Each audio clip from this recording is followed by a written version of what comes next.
Glória a Deus! Quem está feliz aqui nessa noite? Levanta sua mão para eu ver. Amém. Abra sua Bíblia comigo lá em Mateus, no livro de Mateus, no Evangelho de Mateus, capítulo 5, a partir do versículo 13. Mateus 5, versículo 13. Se você não trouxe sua Bíblia, nós vamos passar aqui atrás também, todas essas referências que nós vamos ler. Mas se você trouxe, acompanhe na sua Bíblia, marque sua Bíblia. A Bíblia do cristão, ela tem que ser marcada, riscada, anotada, que é ali onde o Senhor fala contigo, amém? 5,13, vamos lá então. Vós sois o sal da terra, e se o sal for insípido, com que há de salgar? Para nada mais presta, senão para se lançar fora e ser pisado pelos homens. Vou ler de novo. Vós sois o sal da terra, e se o sal for insípido, com que há de salgar? Nada mais presta, senão para se lançar fora e ser pisado pelos homens. Feche seus olhos, eu quero orar por um instante. Senhor Deus, Pai, coloco a minha vida diante de Ti, fala conosco nessa noite, usa-me, Senhor Deus, para trazer a Tua palavra de forma clara, Pai. As pessoas possam entender aquilo que o Senhor quer falar conosco nessa noite, Pai. Me coloco como Teu instrumento aqui, abrimos as nossas mentes e os nossos corações para que Tu possas falar. Em nome de Jesus, amém, amém, amém. Já deixa a sua Bíblia aberta lá no capítulo 16 de Mateus. Passa para frente aí. Já eu vou ler esse texto, mas você já deixa ele aberto aí.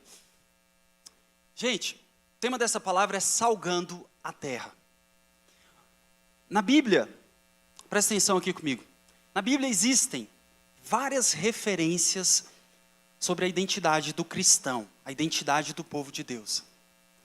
Na Bíblia você encontra vários textos que definem um cristão, que falam sobre a identidade do cristão, que trazem atributos do cristão.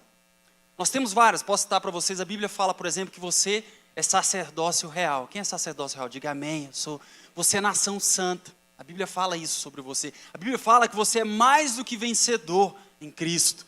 A Bíblia fala diversas coisas, fala que você é propriedade exclusiva de Deus.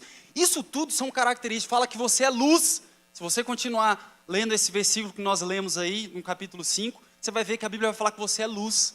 E a Bíblia fala que você é sal também. E é sobre o sal que eu quero falar nessa noite. Mas antes de falar sobre o sal, eu preciso falar sobre identidade. Ontem, aqui no Núcleo Jovem, eu preguei sobre identidade. E tem tudo a ver com isso que a gente vai falar. Por quê? Presta atenção. Alguns atributos, algumas características, elas são gerais. Ela é para o povo de Deus, mas algumas são suas. Algumas características você pessoalmente tem. E só o próprio Deus pode te revelar. Quem está comigo até agora, diga amém. Está entendendo o que eu estou falando? E essas características você precisa buscar. Você precisa entender. Quando a gente fala de identidade, eu estou falando de um conjunto de características que individualizam uma pessoa ou um grupo de pessoas. Você precisa entender e descobrir qual a sua identidade. Eu já quero te dar uma notícia boa. O próprio Deus, a partir de um relacionamento com Ele, Ele pode te falar quem você é. Ele pode falar sobre a sua identidade. E Ele pode falar sobre o seu propósito. Nós vivemos numa geração, e eu falei isso aqui ontem, que é caracterizada pela indefinição. Eles não sabem a sua identidade, não sabem o seu propósito. É uma geração com muita força, com vontade de fazer as coisas. Vamos fazer, vamos tocar, vamos sair rasgando. Mas não sabem o que vão fazer, nem como vão fazer e nem para onde vão. Mas eles têm vontade de ir. A geração, basicamente, presta atenção aqui, que isso aqui é um pouco... Apesar de que todo mundo já ouviu falar disso. Nós temos estudos, basicamente, 3 gerações. Geração X, que é o pessoal nascido depois dos anos 50, ali até 1980. Essa é a geração X. Quem faz parte aí da geração X, levanta a mão para eu ver. Sem vergonha, pode levantar a geração X. Até 1980. Depois de 1980, até mais ou menos ali 1995, até o ano de 2000, nós temos a chamada geração Y, os tal dos millennials. Quem faz parte da geração Y? Algumas pessoas aí. E depois, nós temos a geração Z. que é a geração atual, que é a partir do ano 2000 ali, até 2010, mais ou menos, é o pessoal 1994, 95 até 2010. Quem é da geração Z aqui? Levanta a mão. Aí diminuiu, né? E com o passar dessas gerações, uma coisa foi ficando clara. Menos as pessoas sabiam, tinham convicção de quem elas eram, de quem elas são. A identidade vai se perdendo. Inclusive, eu peguei aqui a definição da geração Z, que é essa última que eu falei para vocês. Ó, abro aspas aqui, que eu peguei isso aqui de um artigo da internet. Para a geração Z, o importante é não se definir. Eles quebram e contestam vigorosamente todos os estereótipos e não ligam para definições de gênero, idade ou classe. Então essa é uma característica, um povo sem identidade. E eu já adianto logo aqui, essa é a identidade porque não está conectado com Deus. É uma geração que tem se desconectado de Deus. Por quê? Porque quando você tem intimidade com Deus, quando você é próximo de Deus, a gente só consegue entender a nossa identidade quando nós entendemos a identidade de Cristo. Talvez pareça confuso, mas nós vamos ver um texto, que é esse texto que eu pedi para vocês abrir, que vai fazer todo sentido. No ano passado, no final do ano passado, o CNJ editou uma resolução, se eu não me engano, é a resolução 270, de dezembro de 2018. E o CNJ, ele permitiu que os órgãos públicos, que empresas públicas, elas possibilitassem que as pessoas adotassem o seu nome social. Então, a pessoa que é travesti, transgênero, ele tem o direito hoje, se ele é servidor público, se ele é estagiário, de portar um crachá com o seu nome social. E mais uma vez, eu quero deixar isso claro aqui, não estou aqui falando mal, nada disso da pessoa, nós somos filhos de Deus, nós entendemos que essas pessoas são filhas de Deus, e nós temos que amar essas pessoas, amém? Eu não estou falando da pessoa, estou falando da característica que tem sido ressaltado nessa geração. E lá no tribunal tem um servidor que ele é exatamente esse exemplo do que eu estou falando para vocês, uma indefinição total. Ele é barbudo, você olha para ele assim, um cara barbudo, ele usa um batom vermelho, ele vai de saia para o tribunal, às vezes com a gravata, e namora uma menina. É exatamente a definição da indefinição. Você perguntar para ele, o que você é? Ele não vai saber falar. Não vai saber falar. Um povo sem identidade. E a identidade, mais uma vez, ela está diretamente relacionada com a identidade de Cristo. Quando nós entendemos quem Jesus é, Ele mostra para nós a nossa identidade. Quer que eu te prove? Vamos ver esse texto aí. Mateus 16, capítulo 13. Já vou falar do sal. Isso aqui é eu estou só abrindo um parêntese bem grande, que eu falei para o pessoal do Núcleo Jovem que eu ia continuar falando sobre isso aqui. Mateus 16, a partir do versículo 13. Chegando Jesus à região da Cesareia de Filipe, perguntou aos seus discípulos, quem o mundo diz que o Filho do Homem é? Eles responderam, alguns dizem que é João Batista, outros dizem que é Elias, outros dizem que é Jeremias, ou alguns dos profetas. Para aqui, presta atenção aqui. O mundo nunca vai ter a resposta certa de quem é Deus, amém? O mundo nunca vai te dar a resposta. Por isso que muitas vezes as pessoas ficam confusas, tentando descobrir quem é Deus através da internet, ou através de um professor na faculdade, ou através de um amigo perturbado. Essas pessoas, elas nunca vão poder te dizer quem é Deus, quem é Jesus, o que Jesus significa, qual o significado da cruz. Eles nunca vão poder te dizer. A Bíblia fala que as coisas espirituais, elas se discernem espiritualmente. Quem é carnal, e aqui eu faço um trocadilho com um filósofo que tem aí carnal, ele não vai saber o que é do espírito. Quem está entendendo o que eu estou falando, diga amém. As coisas espirituais se discernem espiritualmente. E aqui, abrindo de novo parênteses, aqui em relação a isso aqui, muitas vezes, inclusive teologia, eu como estudante do curso de teologia, tem algumas matérias, se você não for firmado, se você não tiver convicção das suas coisas, você perde sua fé. Quando eu tinha um professor da faculdade do CEUP, que ele era ateu, e ele dava aula na faculdade teológica batista. Ateu. Por quê? Porque é formado em filosofia. Então, não é o mundo quem vai te falar quem é Deus. Então, pastor, quem é que vai dizer? Vamos continuar lendo. E vocês, é o versículo 15. E vocês? Perguntou ele. Jesus aqui falou o seguinte, beleza, deixa para lá. O mundo não sabe quem eu sou. E detalhe aqui, presta atenção, antes de eu continuar lendo. O mundo falou coisas boas a respeito de Jesus. Falou que ele poderia ser Elias, profeta, João Batista, Jeremias. Isso tudo coisa boa. Às vezes a gente vê o povo falando, não, Deus é uma energia, é uma coisa boa, né? Isso não é Deus, amém? Isso não é a figura de Jesus. Continuando a ler. Perguntou ele, quem vocês dizem que eu sou? E aí, Simão Pedro, sempre ele, Simão Pedro respondeu, tu és o Cristo, o Filho do Deus vivo. Para aqui mais uma vez. Quando Pedro falou, tu és o Cristo, Cristo significa o ungido. Pedro, ele estava falando muito mais do que esse texto aparenta. Tem um contexto aqui, da cultura judaica, que eles esperavam pelo Messias, que eles não sabiam quando que o Messias viria, e os judeus até hoje esperam pelo Messias, e Pedro, tendo uma revelação do próprio Deus, ele falou, tu és ungido. Em outras palavras, ele falou, você é o Messias, você é aquele que havia de vir, você é o Messias, você é ungido. E aí o texto continua. Respondeu Jesus, feliz é você, Simão Pedro, filho de Jonas, porque isso não lhe foi revelado por carne ou por sangue. Olha o que eu falei da revelação pela carne, mas por meu Pai que está no céu. Presta atenção mais uma vez, Pedro, ele teve a resposta, ele soube identificar Jesus, porque ele tinha relacionamento, ele tinha intimidade com Deus, que revelou para ele, e com o próprio Jesus. Não tem como você reconhecer quem é Cristo sem relacionamento. Isso mostra que você, cristão, você crente, você que vem à igreja, que vem aqui, levanta suas mãos, isso é bom, mas isso não é suficiente. Você precisa ler a Bíblia, você precisa colocar o joelho no chão, você precisa chorar na presença de Deus, você precisa levantar de madrugada e orar para ter relacionamento com Deus. E aí, o que acontece? Antes de eu falar o que acontece, relacionamento, ele está diretamente relacionado. Quando você é íntimo de uma pessoa, mais aquela pessoa te conhece. Quando você tem relacionamento com uma pessoa, mais aquela pessoa vai saber quem você é. Quando você tem relacionamento com Deus, mais ele vai ter oportunidade de falar quem é você.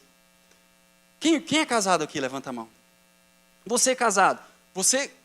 Aqui na terra eu posso falar, quem me conhece mais é a minha esposa. Ela é a pessoa que mais me conhece aqui.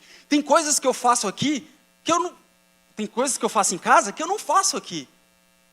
Por quê? Porque aqui acaba que a gente tem alguns filtros sociais, não é verdade?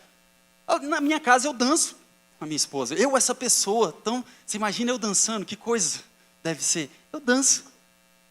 Eu sei que tem alguns maridos que dançam aqui também. Não teria coragem de dançar na frente dos outros. O que eu quero dizer para vocês? A intimidade revela a identidade. Minha esposa sabe quando eu estou chateado, minha esposa sabe quando eu estou feliz, sem falar nada para ela. Porque intimidade, relacionamento, mostra identidade. Quanto mais próximo você estiver de Deus, mais você vai saber quem Ele é. E mais Ele vai revelar quem é você.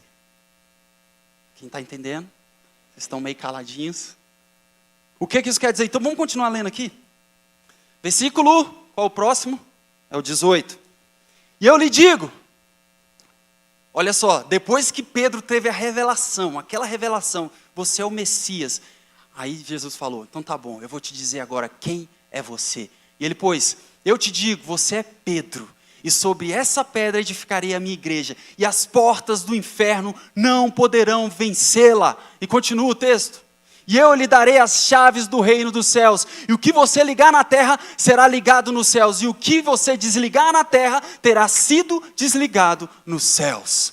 Quando nós reconhecemos quem é Deus, quando nós reconhecemos quem é Cristo, quando você entrega a sua vida para Jesus, quando você se rende a Ele e fala, você é ungido, Deus olha para você, Ele te dá uma identidade e Ele te dá um propósito.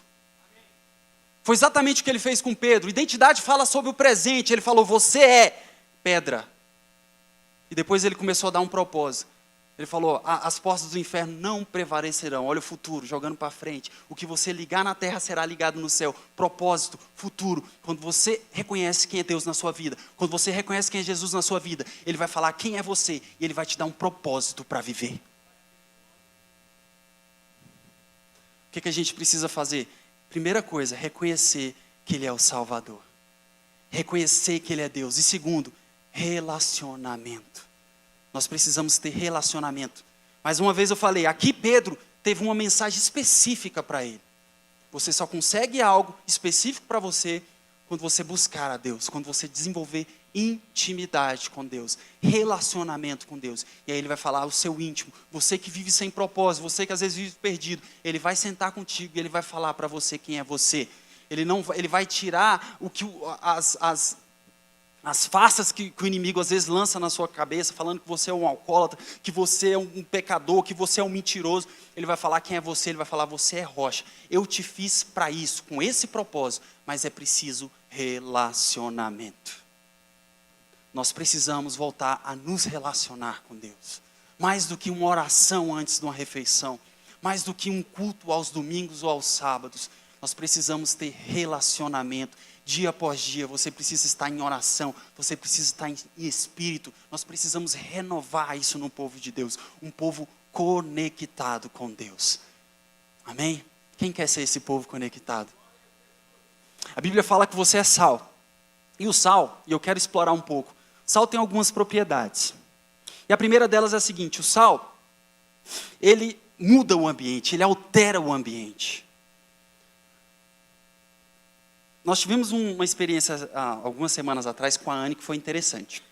A Anne usa lente de contato e aí ela teve uma brilhante ideia. Acabou lá a solução, né, aquela solução que coloca na lente, e ela resolveu fazer um soro fisiológico para uma outra coisa que ela estava precisando. Ela fez uma cirurgia de desvio de septo, precisa ficar lavando, ela acabou o soro fisiológico também, ela fez o soro em casa. Pegou a água da torneira lá, foi da torneira ou foi filtrada? Ah, foi filtrada, então tá bom. Filtrada está ótimo. E aí ela botou um pouquinho de sal, fez ali a solução dela, não sei o quê, fez lá a lavagem, para o nariz serviu, beleza. Mas aí ela viu que ela estava sem a solução para a lente. E aí ela resolveu colocar a lente de contato dela nessa água filtrada com sal. E aí ela deixou a noite inteira nessa lente lá, nessa solução. E aí no outro dia, colocou, saiu para correr, passou o dia inteiro. Aqui na igreja, foi na época de um congresso aí, correria e tal. Quando chegou no final do dia, por volta de 8 horas da noite, sei lá, 7 horas da noite, o olho dela começou a arder, começou a ficar vermelho. E ela tirou a lente, depois que ela foi perceber, ela foi fazer o retrocesso do que ela tinha feito. E aí o olho vermelho dela, a gente saiu daqui da igreja tarde, ela com o olho muito vermelho.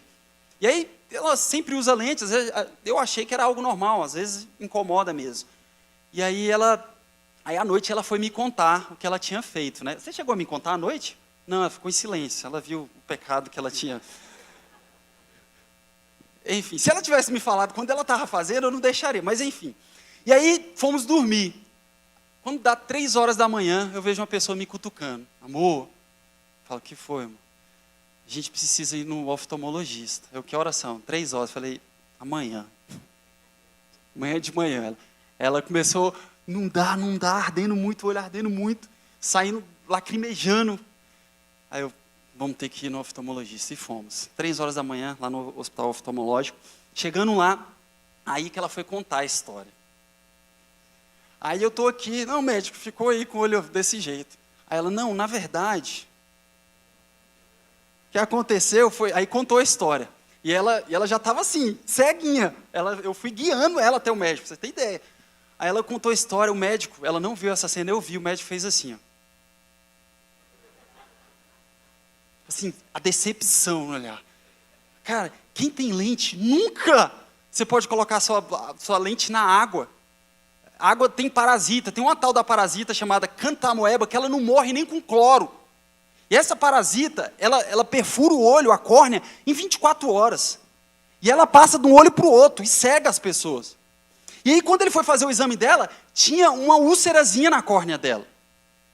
E o médico, 3 horas da manhã, não era especialista em córnea, não podia fazer muita coisa. Passou uma pomada lá, fechou e fez a oclusão total dos 2 olhos, fechou os 2 olhos e falou, volta aqui 9 horas da manhã, era 4 horas da manhã já. Aí, e torce para não ser a cantamoeba, falou desse jeito, é um parasita. Aí a gente foi para casa, e aí de manhã cedo, graças a Deus, Deus deu uma direção, um amigo nosso que é especialista em córnea, do lado da nossa casa, fomos lá. Enfim, a Anne ficou cega por um tempo, ela até fez uma pregação sobre isso depois, quem sabe tem oportunidade de pregar aqui no domingo também, da experiência dela quando esteve cega. E no final das contas, para você não ficar preocupado, deu certo, a córnea dela foi restaurada, mas o sal, ele queimou a córnea dela. Aquela solução fez com que a córnea fosse queimada realmente. Mas a sorte é que a córnea ela recupera, ela se regenera. E foi regenerado, está tudo certo. Eu contei essa história toda para falar o seguinte: o sal, ele altera o ambiente. E a Bíblia, e Jesus, ele compara você ao sal. Ele fala, você é sal. Nesse mesmo congresso, o pastor Ibe falou sobre o líder, o contexto era de liderança. O líder termômetro e o líder termostato. Quem sabe a diferença entre o termômetro e o termostato? O termômetro, ele mede a temperatura. Ele fala quantos graus tem a água, quantos graus... E o termostato? O termostato, ele altera a temperatura. Eu falo que existem crentes termômetro e crentes termostato. Aqueles que falam o que está acontecendo, que a economia está ruim, que minha vida não está boa, que meus meninos só dão trabalho, que está tudo ruim, que a economia é Bolsonaro, não sei o quê. E tem aqueles que colocam o joelho no chão e oram para a nação mudar, oram para que o casamento seja restaurado. Deixa eu falar um negócio para você, Deus não te chamou para ser locutor de rádio falando o que está acontecendo na terra, Ele sabe o que está acontecendo. Deus não te chamou para lá narrar jogo de futebol, Deus te chamou para entrar em campo e mudar a situação.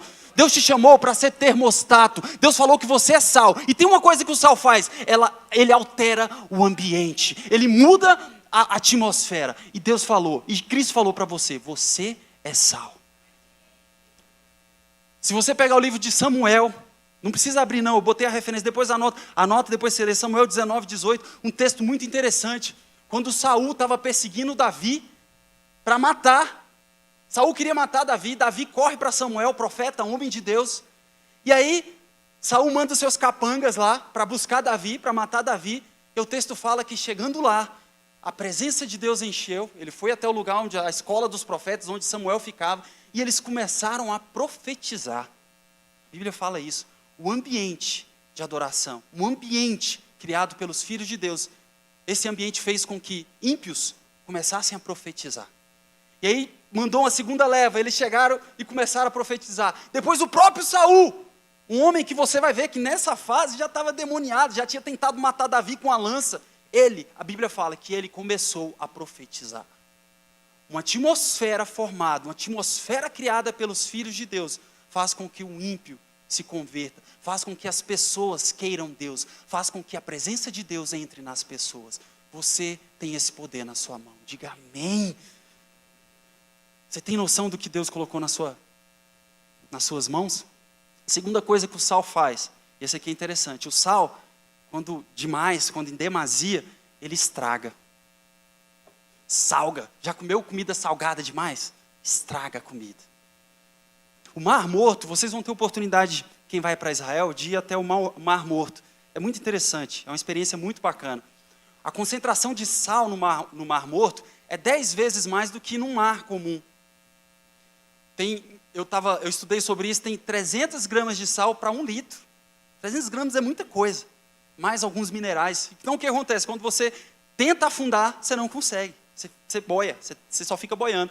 Se procurar na internet lá, fotos do Mar Morto, você vai ver o povo lendo o livro assim, boiando na água. Por quê? Porque o sal, ele em demasia, ele estraga. Por que eu estou falando que estraga? No caso do Mar Morto, esse nome morto não é por um acaso não. É porque nenhum ser vivo consegue viver ali. Não tem peixe. E cada vez mais ele vai morrendo mais e vai acabar. A previsão é que em alguns anos acabe o Mar Morto. Por quê? Porque o sal em demasia, ele estraga. Isso nos fala sobre religiosidade. Quem conhece alguém aqui que você não consegue conversar com ele de outro assunto? A pessoa sempre vem... Nada contra o assunto em si, mas nós somos pessoas normais. Eu quero conversar, às vezes, com você sobre futebol. Eu quero conversar com você sobre a criação dos seus filhos. E às vezes a pessoa fica naquela, batendo. deixa eu te falar, não são as suas palavras que vão converter as pessoas, mas o seu testemunho. Não são as suas palavras, não são as nossas palavras que vão converter, mas o testemunho que nós oferecemos às pessoas. Muitas vezes as pessoas querem a todo custo, a todo custo. Isso não converte ninguém. Eu estava no metrô um dia desse, e eu sempre vou lendo no metrô, né? Sempre estou lendo. E aí estou aqui, e aí parou na estação X, e aí entra uma galera, uns jovens aí, um monte de jovens, a partir de 20 anos. E eles entram no metrô, sabe, quando a porta está quase fechando, sai atropelando todo mundo. E eu normalmente fico com fone, lendo meu livro. E o fone, a música normalmente alta aqui. E aí com o fone eu comecei a ouvir eles gritando, rindo e não sei o que, aquela bagunça. Eu vi que ele empurrou umas pessoas, nem pediu desculpa.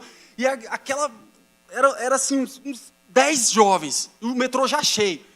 E aí eu comecei a reparar, né? Eu lendo aqui, eu comecei só a olhar assim, de lado. E o barulho começou a me incomodar. E dizem que um dos indícios, quando você começa a se incomodar com o barulho, é porque você está ficando velho. Mas pode ser. E aí mas eu vi que tinham pessoas perto daquelas pessoas que começaram a se incomodar também. Às vezes estava conversando, não estava conseguindo conversar, porque os meninos estavam gritando, não sei o quê. Aí eu vi pessoas saindo de perto, para ir longe deles. Então assim, gerou um incômodo. E a culpa não é dos meninos, não. Eles enfim, chegaram naquele contexto, chegaram naquela, né, a energia. E aí eu estou aqui, tentando me concentrar no meu livro, e está difícil. E aí dá uns 30 segundos, eles começam. A alegria está no coração de quem já conhece a Jesus. Ainda bem, irmão. Música cristã, não sei o que, tal, aquele negócio. E assim, eu vou ser sincero para vocês, reconhecer meu pecado para vocês. Eu que sou pastor, já estava fechado. Se ele chegasse para mim e falasse, você aceita Jesus? Eu ia falar, hoje não, irmão. Semana que vem você falar comigo. Por quê? Porque eles criaram toda uma atmosfera que contradizia o que eles estavam falando. As pessoas tiveram uma primeira aversão a eles. O que eles quisessem falar, essas pessoas não aceitariam. É mais ou menos um vendedor que tem um ótimo produto, mas que não acredita no produto, ou que... Quem é que vai querer comprar aquilo ali? O seu testemunho fala mais do que 1000 palavras.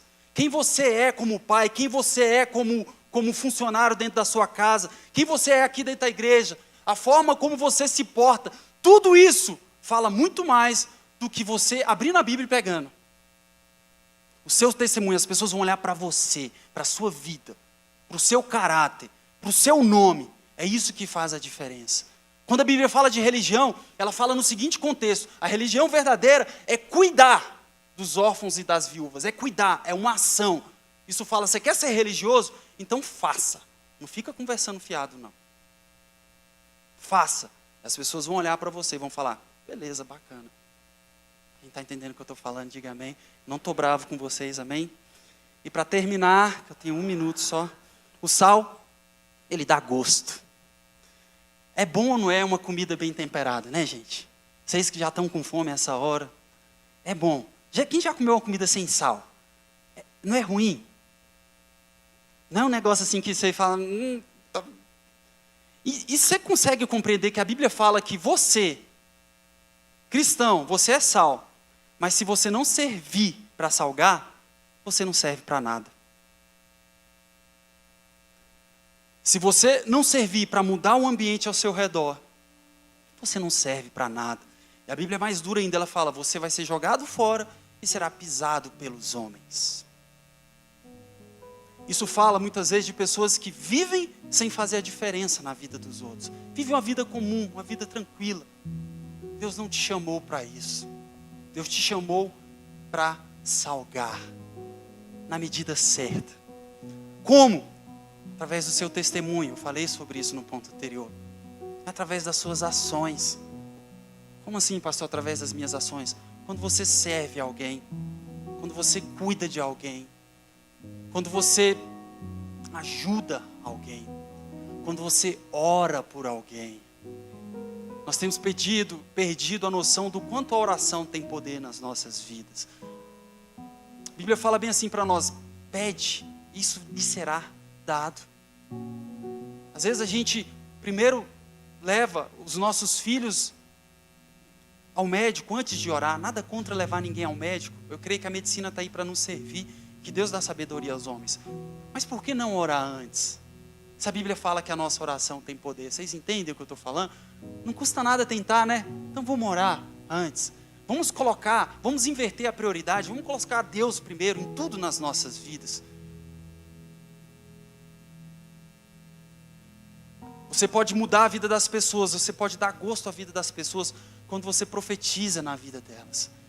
A Bíblia fala que a profecia, ela é um dom que ela tem que ser desenvolvido. O livro de Atos, no capítulo 2, versículo 17, bem verdade, fazendo uma referência ao profeta Joel lá atrás, ele fala bem assim que uma promessa que os jovens profetizariam, que os velhos teriam visões, e que o Espírito de Deus seria derramado sobre toda criatura, servos e servas, homens e mulheres, sem distinção. Esse é o tempo que nós estamos vivendo. Você como homem de Deus, você como sal, Deus te deu poder para você profetizar, para você no seu trabalho olhar no olho da pessoa e falar: Deus te fala isso. É uma promessa de Deus. Às vezes a gente espera isso de um pastor, de um missionário, de um homem de Deus. Deixa eu te falar, quando o véu do templo se rasgou, a presença de Deus, ela não ficou mais restrita. Ela foi estabelecida entre os homens. Você é portador da presença de Deus. Isso quer dizer que Ele pode te usar sim com dom de profecia. Isso quer dizer que você pode abrir a sua boca e falar: assim diz o Senhor. É claro que isso pautado numa vida de relacionamento com Deus. Você vai ver a vida dos discípulos de Jesus. Eles fizeram tudo isso que eu estou falando para vocês. Mas eles viveram com Cristo. Eles reconheceram quem era Cristo. Deus falou: Pedro, vai. Você é a igreja, você representa a igreja. E a Bíblia fala, e ele continua, que as portas do inferno não vão prevalecer contra a igreja do Senhor. E continua, voltando ao texto que nós lemos lá no início. Ele fala: o que ligares na terra será ligado no céu. Isso fala sobre oração, isso fala sobre determinação. O que você determinar na terra será cumprido no céu. É o que a Bíblia fala. Não porque Deus está ao nosso favor, não, porque Ele nos deu essa autoridade. Vocês entendem a diferença? Às vezes tem gente que acha que manda em Deus. Não é isso. Não é esse o ponto. O ponto é exercer aquilo que Ele te deu autoridade. Nós temos alguns advogados aqui presentes. Muitas vezes as pessoas dão uma procuração para o advogado. Procuração para o advogado representar ele. Inclusive para ir lá e sacar o dinheiro que porventura ele tenha. Por quê? Porque ele é um representante daquela pessoa. Nós somos representantes de Deus aqui na terra. Por quê? Porque toda a autoridade foi nos dada. Jesus Cristo, Ele restaurou isso a partir da cruz do Calvário. Vocês entendem? Não por nós. Quando um advogado ele age a favor do seu cliente, ele não está agindo em seu nome, ele está agindo no nome de alguém. Quando você determina algo aqui, quando você ora, você não está agindo em seu nome, porque nós somos pecadores. Amém? Nós somos pecadores. Nós falamos em nome de Deus, nós falamos em nome de Jesus e exercemos a autoridade que Ele nos deu. A autoridade é dele, nós simplesmente somos mandatários, é isso. Nós temos um mandato dele. Quem está entendendo o que eu estou falando, diga amém. Chega de vir para a igreja e simplesmente receber. É um tempo da gente virar uma chave. Deus está fazendo algo no Brasil que nunca fez antes. Nós temos um evento chamado Descende, que já lotou. Vai ser quando o evento? Alguém sabe me dizer? Em fevereiro. Eles já fecharam o Morumbi, com 70 mil pessoas. Depois fecharam o estádio do Palmeiras. E agora vão abrir o Mané Garrincha. Pessoas que não sabem quem estarão lá, quem vai estar pregando, nada disso. Eles só sabem que é um evento para enviar. Brasil, o pessoal lá fora está olhando para o Brasil falando: o que está acontecendo? Chegou o tempo de nós virarmos essa chave. Você precisa virar essa chave e entender que você é sal, não é o pastor, não é o ministro de louvor, é você. Você tem que fazer a diferença na sua casa, você tem que fazer a diferença no seu trabalho, você tem que fazer a diferença no metrô, aonde quer que você esteja. Você precisa ter uma palavra pronta para alguém que precisa. Você precisa dar gosto à vida das pessoas. Você precisa arrancar um sorriso de alguém que esteja triste, simplesmente por falar: Jesus te ama. Simplesmente por deixar Deus falar no seu coração e te usar. Desenvolva um relacionamento com Deus. Ele vai te mostrar quem é você. Ele vai te dar uma identidade. Ele vai te dar um propósito. E Ele vai te usar para dar identidade para essa geração. E para dar um propósito para essa geração. Chega de vir para a igreja e simplesmente vir ao domingo, sentar, receber uma palavra maravilhosa e voltar para a semana sem fazer a diferença na vida das pessoas. Você precisa fazer a diferença. Principalmente com o seu testemunho, com a sua vida, com as coisas que você posta no Instagram. Deus te fez para ser sal, e um sal com gosto, um sal que de fato exerça as suas propriedades, porque senão, Ele fala, você será jogado fora e pisado pelos homens. Às vezes as pessoas têm vivido isso, a parte do pisados pelos homens, mas não foi isso que Deus te chamou para ser. Ele te chamou para ser sal, e um sal que salga, um sal que faz a diferença. Fique de pé no seu lugar, eu quero orar por você.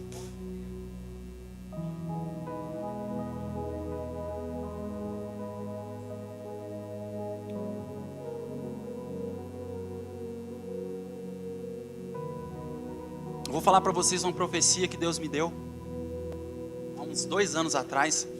Nós estávamos numa reunião de oração e Deus falou assim para mim: Alex, normalmente nós brasileiros, no mundo cristão, no meio evangélico, a gente sempre procura lá fora pessoas, homens de Deus, pregadores, normalmente norte-americanos. A gente aprende o inglês, a gente tenta ver legenda do que eles estão falando, do que Deus está derramando lá fora. E há 2 anos atrás Deus me falou bem aqui nesse canto, aqui na reunião de oração. Ele falou assim, ó: Estados Unidos da América, eles vão, os Estados Unidos não, fala assim, o mundo, Deus falou bem assim, o mundo vai começar a tentar aprender o português para entender o que o Brasil, o que Deus está fazendo no Brasil. Pode aplaudir.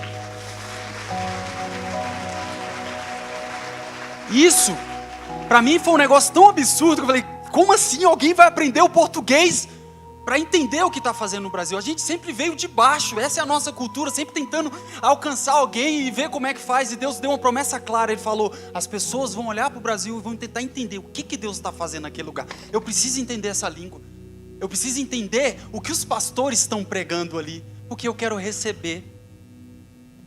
Esses eventos que estão sendo feitos, isso só me mostra um start disso. Se você procurar na internet sobre esse evento chamado Descende, você vai ver pastores americanos falando exatamente isso. Eles falam assim: nós não estamos entendendo o que está acontecendo no Brasil, nós queremos estar lá para ver o que Deus está fazendo no meio daquele povo. Isso vai começar a partir de quem? É a partir de você. É você. Quando você se incendiar, quando você tiver relacionamento com Deus, no seu tempo de oração, na sua vida, isso vai incendiar a igreja.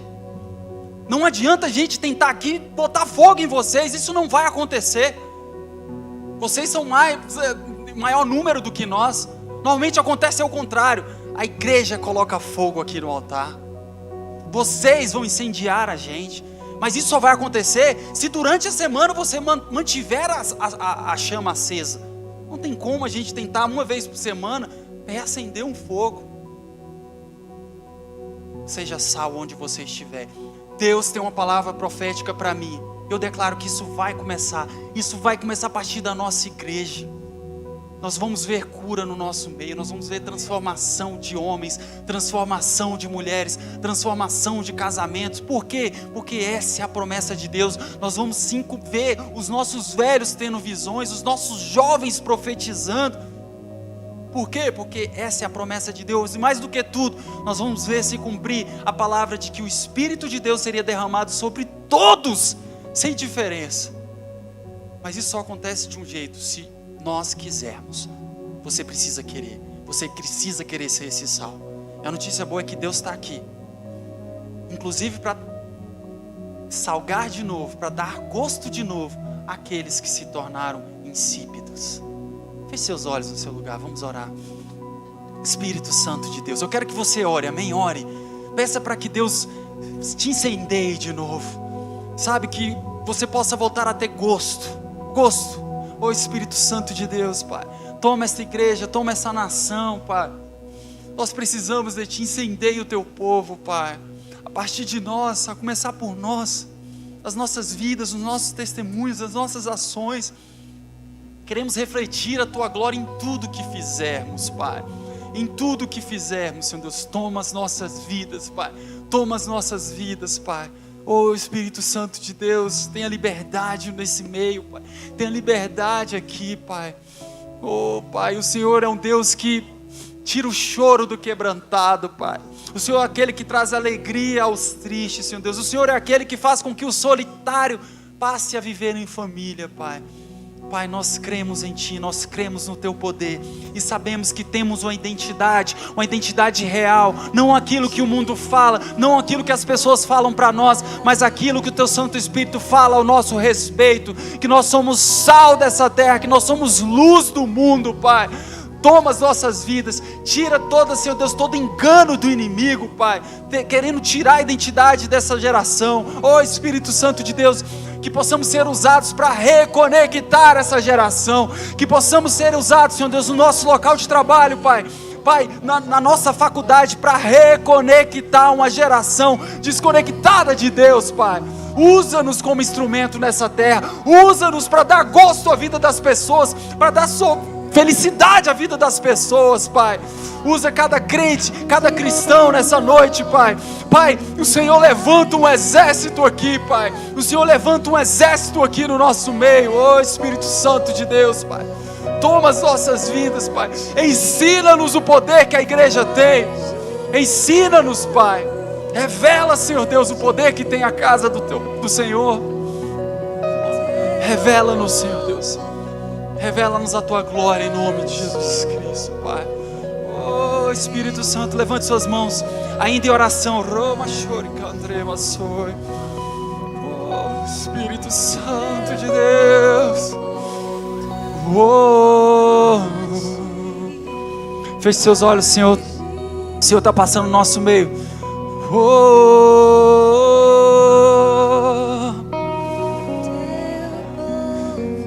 Espírito Santo,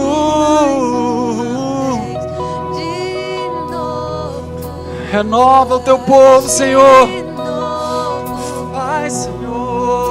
Teu povo clama-te mais uma vez. Faz de novo, Senhor Deus. Renova, reviva. Nós queremos um avivamento, Pai, neste meio.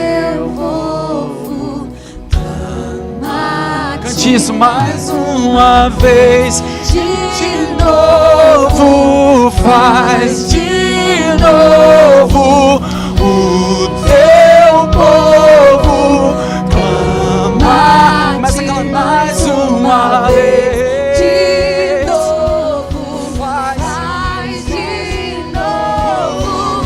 O Teu povo clama-te mais uma vez. De novo, faz de novo.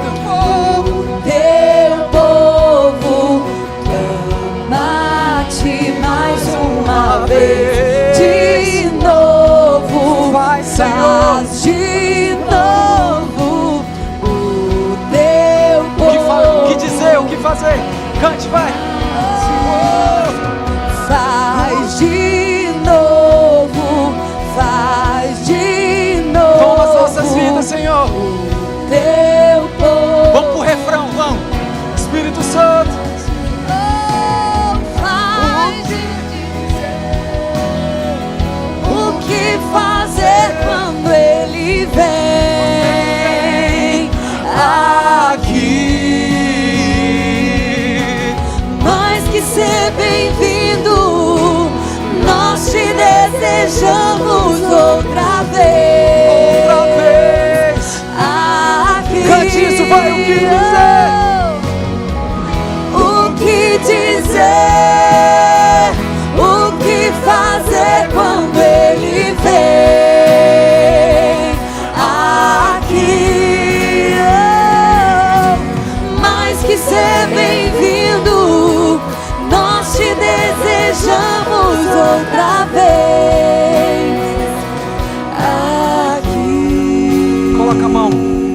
coloca a mão no seu coração. Pai, toma a tua igreja nessa noite, Pai. Possamos sair daqui com essa chama acesa nos nossos corações, Pai. O Senhor nos chamou para fazer a diferença. O Senhor nos chamou para mudar ambientes. O Senhor nos deu o poder de transformar atmosferas. Que possamos ter a noção e a convicção de quem somos em Ti. Que possamos, Senhor Deus, desenvolver um relacionamento, intimidade contigo, para ter a plena convicção de quem nós somos e do propósito que o Senhor nos entregou. Para onde nós iremos, Pai? Nós sabemos que essas palavras estão contigo, Pai, e que nós precisamos buscá-las. Em nome de Jesus. Amém. Amém. Você pode dar uma salva de palmas a Ele, mais forte que você puder.